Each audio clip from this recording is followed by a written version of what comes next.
किसान अब परंपरागत खेती से दूरी बनाकर नई तकनीक से खेती कर मालामाल हो रहे हैं। अलवर के बबेली गांव के विजेंद्र उन्हीं किसानों में से एक हैं। उन्होंने परंपरागत खेती को छोड़ पॉली हाउस तकनीक से की खीरे की खेती और कुछ ही सालों में खीरे की खेती से हुआ मोटा मुनाफा। अब वो दूसरे किसानों को भी परंपरागत खेती के बजाय नई तकनीक की खेती करने को प्रोत्साहित कर रहे हैं।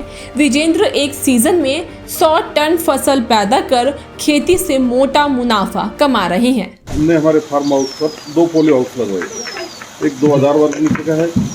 जो 2000 वर्ग मीटर का है वो तो स्टेट द्वारा अनुदान प्राप्त हुआ था, इसमें 50% अनुदान मिला।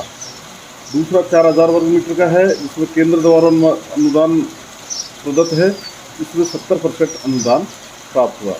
ये दोनों पिछले 3 साल से अनवरत रूप से हम इनमें खीरे की फसल कर रहे हैं और खीरे की फसल का प्रोडक्ट काफ़ी अच्छा होता है, लेकिन भाव पे ये डिपेंड करता है। जब बाज़ार में भाव अच्छा होता है तो उसमें अच्छा मार्जिन होता है, भाव जब डाउन होता है तो मार्जिन कम हो जाता है, क्योंकि इसमें लेबर का काफ़ी कंज्यूम होता है।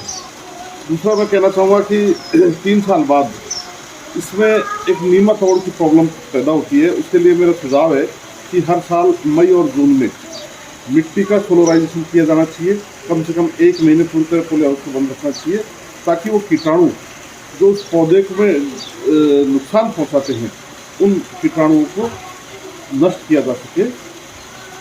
और मैं तो ये कहना चाहूँगा कि इसमें खीरे के अलावा अन्य फसल भी करनी चाहिए ताकि इसमें बदलता रहे।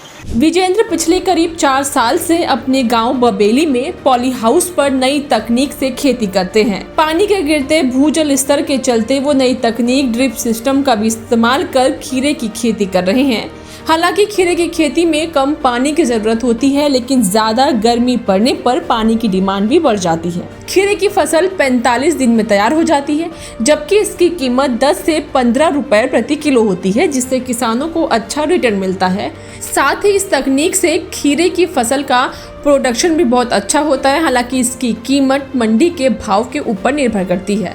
बाजार में जब इसका भाव अच्छा मिलता है तो मुनाफा भी अच्छा होता है, क्योंकि इसमें लेबर चार्ज सहित दूसरे खर्चे कम हो जाते हैं। ये थी राजस्थान के अलवर से विकास कुमार की रिपोर्ट। खेती किसानी और पशुपालन से जुड़ी ऐसी तमाम जानकारियों के लिए देखते रहें किसान इंडिया। सर का पसीना जब माथे को आता है वो किसान है, जो अपने दम पर फसल को उगाता है। आन है, बान है, शान है, किसान है। किसान इंडिया, चलेगा हल, बढ़ेगा बल।